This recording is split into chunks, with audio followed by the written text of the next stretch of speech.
দর্শক, ভোটের মাত্র 2 দিন আগে গতকালকে হঠাৎ করে আরএসএস, ভারতের হিন্দুত্ববাদী সংগঠন, সেখান থেকে বাংলাদেশের হিন্দুদের একজোট হওয়ার আবেদন কেন জানানো হলো, আহ্বান কেন জানানো হলো? ভেতরে ভেতরে কি কিছু হচ্ছে? বাংলাদেশের হিন্দুরা কি একজোট হয়ে কোনো সিদ্ধান্তের দিকে যাচ্ছে? হঠাৎ করে এই ব্যাপারটা চাঞ্চল্যের সৃষ্টি করেছে এবং এই ব্যাপারটা বিবিসি বাংলার খুবই গুরুত্বপূর্ণ খবর হিসেবে উঠে এসেছে।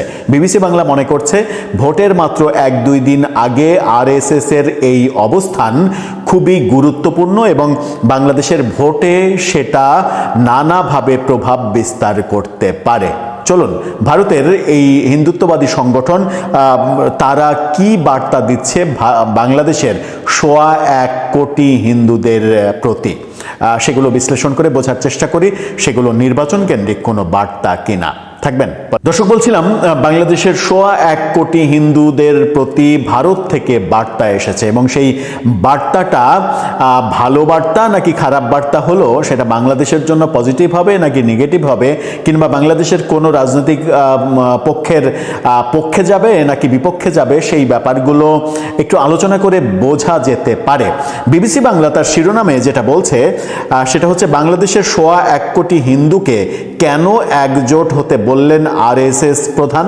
সেখানে বলা হচ্ছে ভারতের হিন্দু পুনরুত্থানবাদী সংগঠন রাষ্ট্রীয় স্বয়ংসেবক সংঘ বা আরএসএস এর প্রধান বাংলাদেশের হিন্দুদের একজোট হয়ে লড়াই করার আহ্বান জানিয়েছেন। ভারত সহ বিশ্বের হিন্দুরা এতে সমর্থন করবে বলেও ভরসা দিয়েছেন। বাংলাদেশের পরিস্থিতিতে এবং ভারতের নিরাপত্তা নিয়ে মুম্বাইয়ের একটি অনুষ্ঠানে আরএসএস এর সরসংঘ চালক বা প্রধান মোহন ভগবত তাকে প্রশ্ন করা হয়েছিল। জবাব দিতে গিয়ে তিনি বলেন, এবার বাংলাদেশের হিন্দুরা কঠিন পরিস্থিতির মধ্যেও না পালানোর সিদ্ধান্ত নিয়েছে। অর্থাৎ তারা সিদ্ধান্ত নিয়েছে আমরা পালাবো না, আমরা আমাদের দেশেই থাকব, দেশে থেকেই অধিকার আদায় করে ছাড়ব। আরএসএস এর 17 বর্ষ উপলক্ষে দেওয়া এক বক্তৃতার পরে শ্রোতাদের প্রশ্নের জবাব দিচ্ছিলেন ভগবত। তবে বাংলাদেশের হিন্দুদের নিয়ে এই প্রথম যে তিনি মুখ খুললেন তা নয়।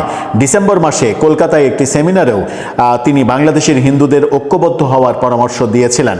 বাংলাদেশের শেখ হাসিনার সরকারের পতনের পর থেকে সে দেশের সংখ্যালঘু হিন্দুদের ওপরে হামলা বেড়ে যাওয়ার অভিযোগ তুলে তাদের নিরাপত্তা নিশ্চিত করতে ভারত সরকারও ঢাকার কাছে একাধিকবার আবেদন করেছে।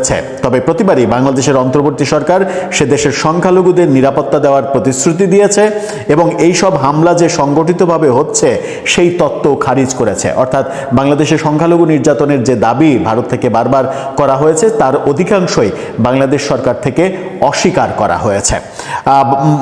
মোহন ভগবত কি বলেছেন? মুম্বাইয়ের ওই অনুষ্ঠানে মোহন ভগবত বলেছেন, বাংলাদেশে এখন 1.25 কোটি হিন্দু আছেন যারা যদি তারা ঐক্যবদ্ধ হন তাহলে সেখানকার রাজনৈতিক পরিসরকে নিজেদের অনুকূলে নিজেদের নিরাপত্তার জন্য ব্যবহার করতে পারবে।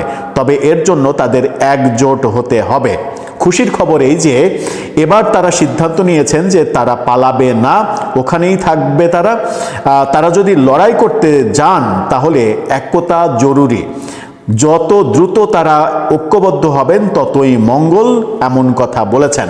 তার ভাষাতে এমন যে বাংলাদেশের বর্তমানে যত হিন্দু আছেন তারা যদি নিজেদের অনেকটাই উন্নতি করতে পারেন এবং পারবেন যদি তারা একতাবদ্ধ হন, এখানে আমাদের সীমানার মধ্যে থেকে আর বিশ্বের হিন্দুরা তাদের নিজেদের জায়গা থেকে তাদের জন্য অনেক কিছুই করতে করবেনও। আমি আপনাদের এই ব্যাপারে নিশ্চয়তা দিতে পারি। অর্থাৎ তারা যদি ঐক্যবদ্ধ হন 1.25 কোটি হিন্দু, তাহলে ভারত থেকে কিংবা বিশ্বের যেখানে যত হিন্দু রয়েছে তারা সবাই বাংলাদেশের হিন্দুদের সহযোগিতা করবে, এমন কথাও তিনি বলেছেন।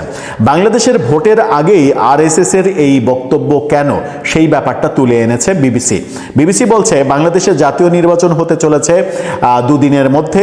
তারই আগে মোহন ভগবত বাংলাদেশের হিন্দুদের নিয়ে এই মন্তব্য করাই মনে করা হচ্ছে যে নির্বাচনের দিকে নজর রেখেই তিনি এই কথাগুলো বলেছেন। তবে বাংলাদেশি হিন্দুদের ওপরে হামলার বিষয়টি নিয়ে লাগাতার সরব থেকেছে আরএসএস, তার সহযোগী হিন্দুত্ববাদী সংগঠনগুলো।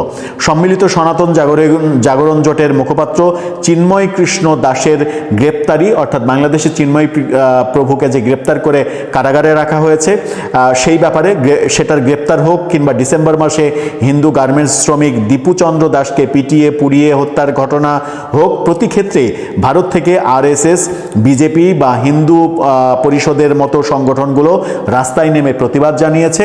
কখনো বাংলাদেশি দূতাবাসের সঙ্গে সামনে তারা বিক্ষোভ করেছে, সেই কারণে বাংলাদেশের দূতাবাসে ভিসা কার্যক্রম বন্ধ করে দেওয়া হয়েছে। এরকম কর্মকাণ্ডগুলো তারা করে আসছে এবং ভোটের মাত্র 1-2 দিন আগে এই যে বার্তা, বাংলাদেশের হিন্দুদের প্রতি যে বার্তা, তাদেরকে একতাবদ্ধ হওয়ার যে বার্তা, সেই বার্তাটা প্রকাশ্যে এতটুকু, কিন্তু ভেতরে ভেতরে কত বাংলাদেশের হিন্দু বৌদ্ধ খ্রিস্টান পরিষদের কাছে কোনো মেসেজ এসেছে কিনা ভেতরে ভেতরে, এবং সেই মেসেজে কোনো ঐক্যবদ্ধ গোষ্ঠীর পক্ষে, মানে কোনো একটা গোষ্ঠীর পক্ষে হিন্দুরা যেন মতামত দেয়, সেই ব্যাপারে কোনো মেসেজ এসেছে কিনা।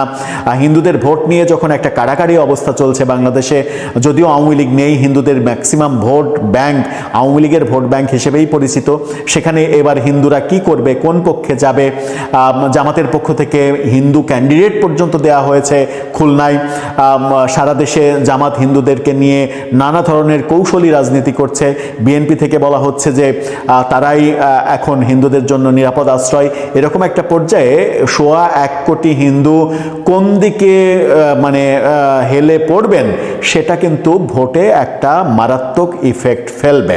এবং এই জন্যই বিবিসি বাংলা বলছে, ভোটের 1-2 দিন আগে আরএসএস এর এই বক্তব্য বাংলাদেশের নির্বাচনকে প্রভাবিত করতেই পারে। ধরুন নির্বাচন হয়ে গেল, মানে 12 তারিখ পার হলো, ইউনূস ঘোষিত নির্বাচনটি হয়ে গেল। এবার চলুন আমরা ধারণা করার চেষ্টা করি 13ই ফেব্রুয়ারি কি ঘটতে পারে। এই দিনটি হয়তো কেবল একটি ক্যালেন্ডারের পাতা উল্টানোর দিন নয়, বরং বাংলাদেশের ইতিহাসের এক নতুন, হয়তোবা এক অন্ধকার অধ্যায়ের সূচনা হতে যাচ্ছে সেই দিনে। ভোটের মাঠের উত্তাপ শেষ হতে না হতেই ফলাফল নিয়ে নতুন এক সমীকরণ তৈরি হবে, যা সাধারণ মানুষের ভাবনার জগৎকে সম্পূর্ণ নাড়িয়ে দিতে পারে। 13 তারিখে 3টি সম্ভাব্য পথ কি কি স্পষ্ট হতে পারে। 1. ম্যানেজড কনসলিডেশন বা গণভোটে হ্যাঁ, সংসদের দেরি, তারপর সমীকরণ মিলিয়ে একটি কার্যকর গঠন। বিএনপি তখন ক্ষমতার ক্ষণিক ছোঁয়ার আশায় আপোষে যাবে, জামায়াত এনসিপি নির্বাহী ক্ষমতার চাবিকাঠি পাবে, প্রধানমন্ত্রী প্রতীকের প্রশ্ন পরে ঠেলে রাখা হবে। 2. কন্টেস্টেড লেজিটিমেসি, বিরোধী শিবির রাস্তায় নামবে, হরতাল অবরোধ ধর্মঘটের ঘূর্ণি হবে, প্রশাসনের সীমিত জরুরি কৌশল নেবে, ইন্টারনেট থ্রটলিং হবে, রাতের বেলা ধরপাকড় হবে, ডিপ্লোম্যাটিক চাপ বাড়বে, স্বচ্ছ গণনা সংলাপের দাবিতে। 3. ডিল বেসড পিভট, পর্দার আড়ালে এক বোঝাপড়া হতে পারে, ক্ষমতার ভাগাভাগি, রোডম্যাপ, হয়তো আংশিক পুনর্নির্বাচন বা ধাপ ভিত্তিক ভোট। হার্ডলাইনাররা এখানে স্পয়লার হতে পারে। তবু রাজনীতির অঙ্কে প্রায় 7+3 = 10কে 7+3 আপনার যেটা দরকার সেটা বানানো যাবে, এরকমটাও হতে পারে। 13 তারিখের সকালটা হয়তো শুরু হবে এক অদ্ভুত নীরবতা দিয়ে, যে নীরবতা ঝড়ের পূর্বাভাস দেবে আপনাদেরকে। ইউনূস সরকার যে ছক কষেছে, তাতে নির্বাচন কমিশনের ফলাফল ঘোষণা নিয়ে কোনো তাড়াহুড়া দেখা যাবে না। সংসদ নির্বাচনের ফলাফল হয়তো ঝুলে থাকবে, কিন্তু গণভোটের হ্যাঁ রায় খুব দ্রুতই জানিয়ে দেওয়া হবে। মানুষের না ভোটগুলোকে জাদু বলে পাল্টে গিয়ে হ্যাঁতে রূপান্তরিত হবে। এই রিসেট বাটন চেপে সরকার শুধু সংবিধানই বাতিল করবে না, বরং তাদের গত 1.5 বছরের সকল অপকর্মের বৈধতা আদায় করে নেবে। এই হ্যাঁ জয়যুক্ত হওয়ার পরপরই জামায়াত এবং এনসিপির নেতাকর্মীরা বিজয় মিছিল বের করবে, কিন্তু সেই মিছিল সাধারণ মানুষের জন্য কোনো আনন্দের বার্তা বয়ে আনবে না, বরং তা হবে এক ধরনের শক্তির প্রদর্শনী, যা বিএনপি এবং অন্যান্য বিরোধী শক্তির জন্য এক ভয়ঙ্কর অশনি সংকেত হবে। বিএনপির জন্য 13ই ফেব্রুয়ারি হতে পারে এক ভয়ঙ্কর দুঃস্বপ্নের দিন। তারা তো ভাবতেই পারেনি তারা বিরোধী দলে যাবে, ফলে তাদের বিরোধী দলে যাওয়ার প্রস্তুতিও নেই। পরাজয়ের গ্লানি তাদেরকে ছত্রভঙ্গ করে দেবে 13 তারিখ। তারেক রহমানের ভাগ্য তখন ঝুলে থাকবে ইউনূস, জামায়াত আর সেনাবাহিনীর দাক্ষিণ্যের উপর। দলের ভেতরের এক বিশাল অংশ এনসিপিতে যোগ দেবে, হয়তো 13 তারিখেই। কিছু কট্টর জাতীয়তাবাদী হয়তো জামায়াতের দিকে ঝুঁকবে, আর কেউ কেউ বামপন্থীদের সাথে হাত মেলাবে। এই প্রেডিকশন আমার নয়, পিনাকি ভট্টাচার্যের। বিএনপি অস্তিত্ব সংকটে পড়ার এই মুহূর্তে তারেক রহমান হয়তো দেশেই থাকতে পারবেন না, আর আওয়ামী লীগ তাদের অস্তিত্ব হয়তো বিলীন হয়ে যাবে। সিপিবি ঘরানার বাম দলে কিংবা দেশের বাইরে থেকে তারা তাদের কর্মকাণ্ড পরিচালনা করবে। আমি বলিনি, পিনাকি ভট্টাচার্য বলেছেন। আচ্ছা, অর্থনীতির দিকে তাকাই। 2026 সাল পর্যন্ত এক দীর্ঘমেয়াদী সংকটের আশঙ্কায় অর্থনীতি জড়জড় অবস্থায় পড়বে। বিশ্বব্যাংকের সাবেক অর্থনীতিবিদ ডক্টর জাহিদ হোসেনের মতে, রাজনৈতিক স্থিতিশীলতা ফিরলে অর্থনীতি ঘুরে দাঁড়াতে পারে, কিন্তু 13 ফেব্রুয়ারির পর যদি অস্থিরতা শুরু হয় তবে সব সম্ভাবনা থমকে যাবে। চট্টগ্রাম বন্দর অচল হয়ে পড়ার যে সংবাদ আমরা পাচ্ছি তা অর্থনীতির জন্য এক ভয়াবহ সংকেত। ডেনমার্ক বা সুইজারল্যান্ডের কোম্পানির কাছে পোর্টের লিজ দেওয়া নিয়ে যে বিতর্ক তা হয়তো আরো ঘনীভূত হবে। বন্দর অচল থাকলে নিত্যপণ্যের দাম বাড়বে, রপ্তানি বাণিজ্যের ধস নামবে, আর ইউরোপীয় ক্রেতারা মুখ ফিরিয়ে নিলে তৈরি পোশাক শিল্প বড় ধরনের ধাক্কা খাবে। সবচেয়ে বিস্ময়কর বিষয় হলো সরকারের ভেতরের অস্থিরতা। 13 তারিখের পর আমরা হয়তো দেখব যে উপদেষ্টাদের অনেকেই দেশ ছাড়ার প্রস্তুতি নিচ্ছেন। তাদের এই পলায়ন পর মনোভাব আসন্ন কোনো বড় বিপদের সংকেত, আপনি নিশ্চিতভাবেই বিশ্বাস করতে পারেন সেটা। এস্টাবলিশমেন্টের একাংশ যারা এতদিন এই সরকারকে টিকিয়ে রেখেছিল তারাও নিজেদের অনিরাপদ বোধ করে 13 তারিখেই কোথাও লুকিয়ে পড়বেন। অপরাধের পাল্লা যখন ভারী হয় তখন জবাবদিহিতার ভয় সবাইকে তাড়া করে। ডিপ্লোম্যাটিক পাসপোর্ট জমা দিয়ে সে কারণেই ব্যক্তিগত পাসপোর্ট নিয়ে দেশ ত্যাগের এই হিড়িক প্রমাণ করছে যে তারা নিজেরাই জানে এই সাজানো বাগান 13 তারিখে টিকবে না। রাজনৈতিক বিশ্লেষকরা যে সম্ভাবনার কথা আলোচনা করছেন তা শুনলে রীতিমতো গা ছমছম করে ওঠে। ইউনূসের বানানো নির্বাচন কমিশন সংসদ নির্বাচনের ফলাফল আগে দেবে না, প্রথমে গণভোটে হ্যাঁ জয়যুক্ত দেখাবে, মানুষের না ভোট উল্টে দিয়ে হ্যাঁ ভোট বানাবে, আর সঙ্গে সঙ্গে সেই বিজয় মিছিল বের হবে, যে কথা একটু আগে বলেছি। এই বিজয় মিছিল নিয়ে তারা যেমন হাদির জানাজার মতো বিএনপির জানাজায় সামিল হবে।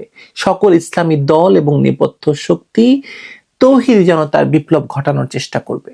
ওয়াকার এবং ইউনূসের সরকার জামায়াত এনসিপিকে পূর্ণ পৃষ্ঠপোষকতা দেবে এবং 13 তারিখে বাংলাদেশে নতুন রাজনৈতিক শক্তি ক্ষমতায় আসবে, যাদের মূল পৃষ্ঠপোষক আমেরিকা এবং তুরস্ক। আমি যে কারণে তাদের নাম দিয়েছি নয়া খিলজি বংশ। পরবর্তী ভিডিওতে তাদের কথা বলবো।